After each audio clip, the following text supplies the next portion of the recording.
bipartisan bill. Chair now yields to the ranking member for any opening statement he may have. Thank you, Mr. Chairman. I appreciate that. And thank you very much for your leadership. I agree. This has been a very bipartisan effort between the chair, ranking, all of the members and the staffs to produce an excellent product that we have as the base bill and as the starting point.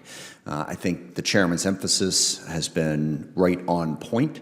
Emphasizing acquisition reform. I sort of think of like, three big challenges we have. One is to make sure that we support the servicemen and women and their families. We took a big swing at that last year, again, in a very bipartisan way, put together a bill that I think is making a real difference. This bill enhances that. Second, get after the innovation problem, the acquisition problem, how slow the Pentagon moves to acquire the critical new technologies that we need. We've done some good work on that over the years. This bill represents the most comprehensive and effective swing in acquisition reform that I've seen in my almost 29 years here on the committee. The chairman did an outstanding job of bringing people together, having conversations over the course of the last year to prepare us to get the text right. And I think this bill is incredibly important because of acquisition reform. The third big challenge is to get to capacity in terms of critical munitions, critical technologies that we need to make. We don't make as much as we should, whether you're talking about drones, basic artillery, different pieces of equipment. Obviously, the ship problems have been well documented. We still have a lot of work to go to get to the numbers that we need and to get to the manufacturing efficiency that we need, but I think this bill does a decent job of that as well. The problems that I have are unrelated to what this committee has done.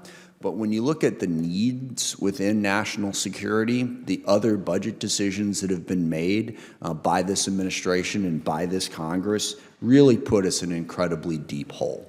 We just passed a budget bill that added another $3.5 trillion to the debt, cut a massive number of taxes, many of which are sunsetted, by the way. So we're going to come back and we're going to have the same argument about, oh my gosh, you can't increase taxes in 2 or 3 years. So we're going to lift those sunsets, drive ourselves even deeper in debt, put ourselves in a position where we cannot pay for the very national security needs that I know pretty much every member of this committee supports. I've used this line a number of times, and I'm going to keep using it. If you believe in the importance of funding national security, of funding our troops, then you ought to be willing to pay for it. We can't just keep putting it on a credit card, which is what we're doing. And then we also had in that bill $170 billion for border security.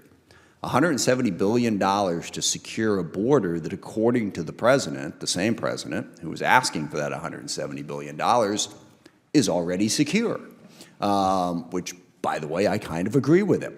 I think he was the one who said we don't need to change the law, we just need to change presidents. But apparently we need to change the law, too, if we're going to throw another $170 billion at it. And that undercuts our ability to meet our national security needs, particularly because they're also grabbing a lot of Department of Defense assets to use in that effort and undermining our ability to meet our national security needs. And the last complaint I have, I'll go back to the Secretary Gates made the comment, if you're going to cut the State Department, you better give me more ammunition. Well, we are absolutely gutting the State Department. We've shut down USAID. We've effectively shut down foreign aid. Now we're firing, I lose track of the numbers and they change from day to day. So it's in the thousands that we're firing from the State Department. So we're gutting diplomacy, we're gutting development. We're spending all of this money to secure a border that is already secure. And then throughout this hearing, next month, next year, 2 years, we're going to hear from everyone that's going, oh my God, we need more money for defense. We need more money for defense. How are we possibly going to meet our national security needs?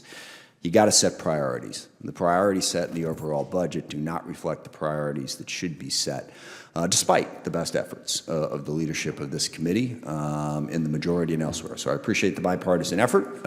Look forward to the debate and discussion as always, and I yield back.